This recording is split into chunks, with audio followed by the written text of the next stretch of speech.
Dear ladies and gentlemen, let me ask you a question. Have you ever been in a storm so fierce that you thought it would never end? A moment so dark, so uncertain that every road or route ahead seemed blocked? We all have. But what if I told you that the storm is not your enemy? What if I told you that the turbulence is not a sign of your downfall, but the very thing that will lift you higher? That is your hook for today. The storm is not here to break you. It is here to reveal you. It is here to mold you, to strengthen you, and most importantly, to guide you. But for that to happen, you must be still. Not inactive, not weak, but still, because in stillness, clarity emerges. In stillness, transformation begins.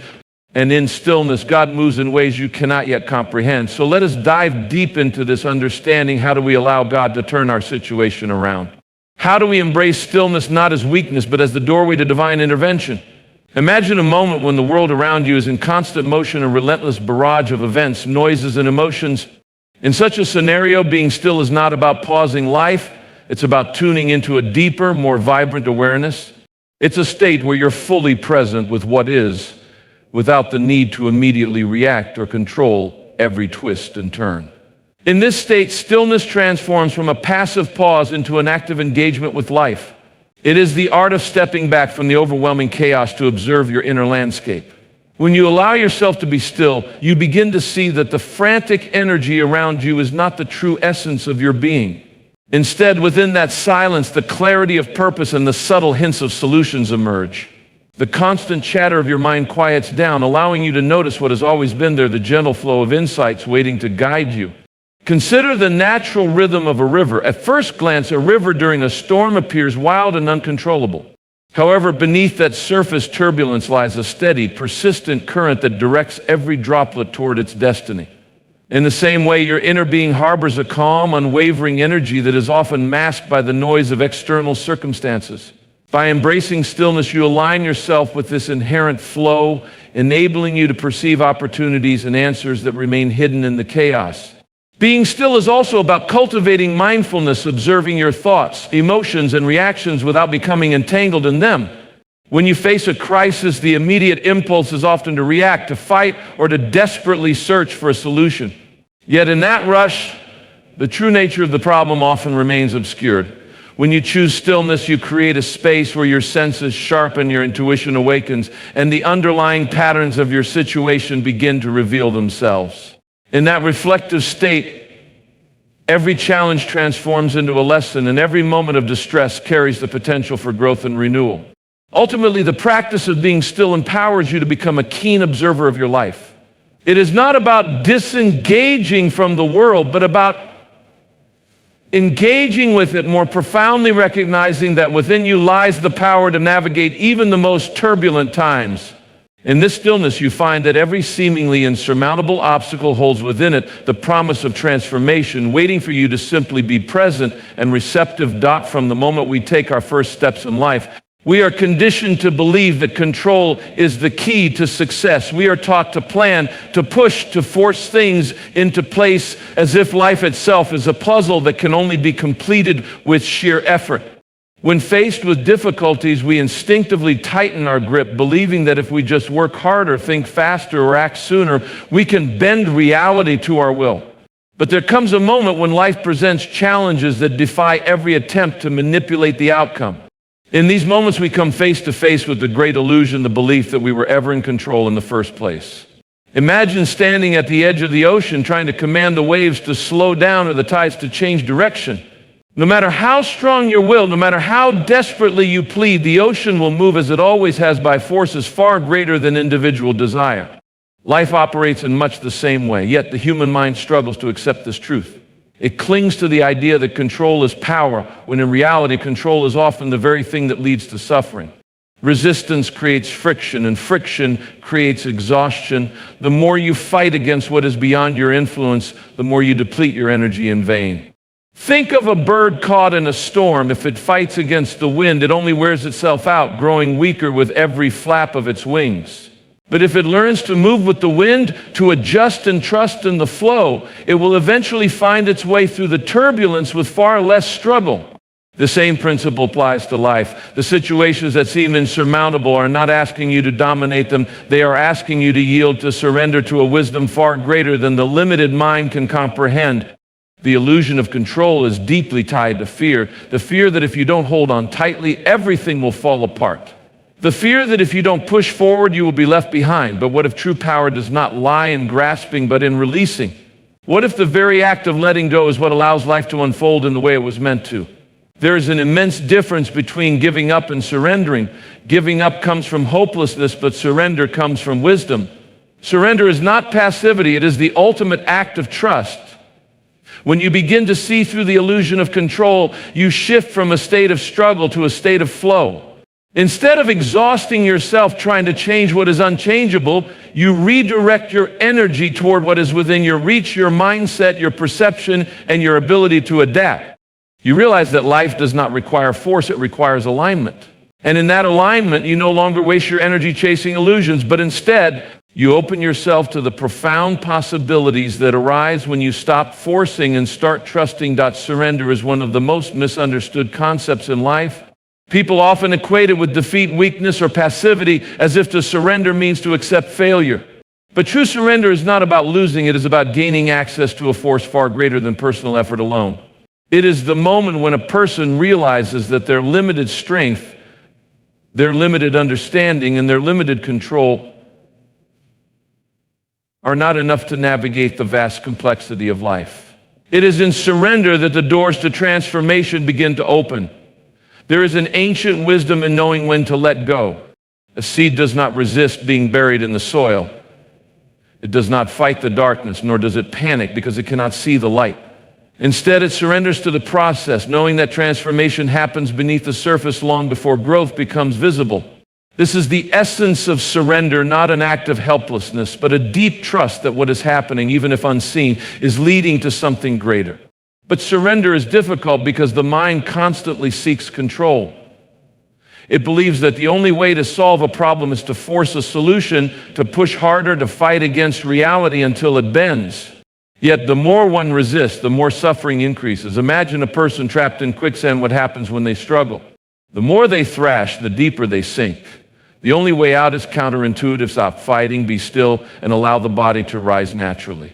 Life often works in the same way. When circumstances seem overwhelming, fighting harder does not always lead to victory. Sometimes the most powerful thing one can do is surrender and allow the natural flow of life to take its course. Surrender is not about inaction, it is about wise action. It is the difference between forcing open a locked door and waiting for the right key to be placed in your hands. It is the understanding that not everything is meant to be controlled, that some things are meant to unfold in their own time. This does not mean a person should sit idly by and do nothing. It means doing what is within one's power and leaving the rest to a wisdom far beyond human understanding. People who have mastered surrender are not weak, they are deeply at peace. They have understood something profound. Life is not meant to be conquered, it is meant to be lived.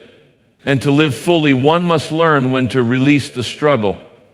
When surrender happens, stress disappears. Fear loses its grip. And in that moment of letting go, a strange thing happens. The very solutions that seemed impossible begin to emerge effortlessly. The moment one stops trying to force life into submission, life starts working in their favor. The struggle against stillness is not an external battle, it is an internal one. The mind, conditioned by years of control, believes that if it is not constantly working, analyzing, and solving, then something is going wrong. It equates stillness with weakness, inaction with failure, and surrender with loss. But in reality, the greatest transformations do not happen through force, they happen through awareness. And the greatest enemy of awareness is the ego, thrives on control. It wants to dictate every aspect of life, believing that by managing every detail, it can avoid pain, failure, and uncertainty. It whispers, I stop trying, I will fall behind. If I don't act now, I will lose everything. But this is an illusion. The truth is, the ego is terrified of stillness because in stillness, it begins to lose its grip. It no longer has distractions to cling to, excuses to make, or circumstances to blame. In stillness, reality is exposed for what it truly is. Think about a storm raging on the surface of the ocean. The waves are wild, the winds are fierce, and the water seems uncontrollable. But if one were to dive deep beneath the surface, what would they find? Absolute calm. No matter how violent the storm is above, the depths remain undisturbed. The ego exists on the surface where the storms of life feel overwhelming. It reacts to every wave, panics at every gust of wind, and constantly seeks control to stay afloat. But the deeper self, the part untouched by external circumstances, remains still. The only way to access this stillness is to recognize the ego for what it is, a restless force that feeds on fear. The ego resists surrender because it fears losing its identity. It defines itself by achievements, titles, control, and outcomes. But true power does not come from external validation, it comes from inner stability. When a person learns to be still, they step out of the ego's control. They no longer feel the need to prove anything, chase anything, or force anything. They move through life with a quiet confidence, knowing that they are not the storm, but the awareness beneath it. Letting go of the ego's grip is not easy. It will fight, resist, and create endless justifications for why action is always necessary. But the real test is whether one can trust something beyond the mind's limited understanding. Stillness does not mean doing nothing. It means acting from a place of clarity instead of fear, from wisdom instead of impulse. When this shift happens, decisions become clearer, struggles become lighter, and life begins to flow in a way that effort alone could never achieve. Fear is the greatest barrier to stillness. It is the force that keeps the mind restless, the heart uneasy, and the soul disconnected from its deeper wisdom. It creates urgency where there is none, panic where there should be patience, and resistance where there should be trust. The reason most people struggle to be still is not because they lack discipline, but because they have not yet made peace with their fears. Fear manifests in many forms: the fear of failure, the fear of loss, the fear of uncertainty. It convinces people that if they do not take control, everything will collapse. It keeps them trapped in a cycle of overthinking, overreacting, and overworking, all in an attempt to avoid discomfort. But the truth is, the more one fights fear, the stronger it becomes. Fear does not shrink under pressure, it feeds on it. The more one resists, the more it tightens its grip. The only way to overcome fear is to face it not with force, but with awareness. Fear thrives in the shadows of the mind, growing larger when ignored or suppressed. But when one turns to face it, to observe it without judgment or panic, it begins to lose its power. This is why stillness is so crucial. In stillness, there is no distraction, no escape, only direct confrontation with what is. And in that confrontation, one realizes a profound truth: fear is not real in the way it appears to be. It is a thought, a projection, a story created by the mind. It is not a force that binds reality. It is simply an emotion passing through. Imagine a person running from their own shadow. No matter how fast they go, the shadow follows. They can exhaust themselves, panic, and try every method to escape, but the shadow remains. However, the moment they stop running and turn around, they see the truth: it was never something to fear in the first place. Fear operates the same way. The more one runs, the more it chases, but when faced directly, it dissolves. Stillness is not about being fearless. It is about seeing fear for what it truly is. It is about sitting with discomfort without reacting, observing emotions without becoming enslaved by them. The moment a person stops identifying with their fears, they gain freedom. Life no longer feels like a constant battle, but rather a space of clarity and trust. The storms may still come, but the person who has embraced stillness no longer gets swept away. They stand firm, not because they control the storm, but because they no longer fear it. Uncertainty is an unavoidable part of life. No matter how much effort is put into planning, predicting, and preparing, the truth remains: tomorrow is unknown. The human mind craves stability, but life does not promise certainty. It only promises movement. The question is not whether uncertainty will come, but how one chooses to respond to it. Most people meet uncertainty with resistance. They see it as a threat, something to be feared and avoided. The unknown makes them uneasy, so they try to fill the void with plans, calculations, and assumptions. They become obsessed with controlling outcomes, believing that if they just think hard enough or work fast enough, they can remove all unpredictability from life. But this is an impossible task. The future cannot be forced into submission. No matter how much effort is spent trying to eliminate uncertainty, it will always exist. And the more one fights it, the more suffering it brings. But there is another way. Instead of resisting the unknown, one can embrace it. Instead of fearing uncertainty, one can learn to flow with it. Consider a river. When it encounters an obstacle, it does not stop or try to force its way through. It simply moves around it, adjusting its course while continuing its journey. The river does not know exactly where each twist and turn will lead, but it trusts the path. This is the mindset of one who has mastered stillness. They do not fight uncertainty. They welcome it as a natural part of existence. Embracing uncertainty does not mean giving up on goals or abandoning effort. It means recognizing that there is a greater intelligence at work, one that operates beyond human logic. Sometimes what appears to be a setback is actually a redirection towards something better. Sometimes the path that seems unclear is the very one leading to transformation. The key is not to fear what is unknown, but to remain present, adaptable, and open. The greatest opportunities often arise in moments of uncertainty. When old structures collapse, new possibilities emerge. When plans fall apart, new doors open, but these opportunities can only be seen by those who are still enough to notice them. The restless mind, caught in worry and fear, overlooks the hidden blessings in the unknown. But the one who is still, who trusts the unfolding of life, moves through uncertainty, not with fear, but with a quiet confidence that everything is happening as it should. Stillness is not weakness. It is not inaction. It is not surrendering to failure. Stillness is power. It is the deep and unshakable trust that life is unfolding exactly as should, even when the path is unclear. It is the wisdom to recognize that forcing, fighting, and fearing will not create solutions. Only clarity will. And clarity is born in stillness, when the mind is quiet, when the heart is at peace, and when there is no desperate need to control every outcome. Life begins to move in ways that cannot be explained but can always be felt. The storms may still come, but they no longer shake the foundation. The uncertainties may still arise, but they no longer create fear. In stillness, one does not escape life, but engages with it fully calm, aware, and aligned. No matter how difficult the situation may seem, no matter how impossible the challenge appears, there was a deeper intelligence at work. Trust in it. Allow stillness to be the space where transformation takes place.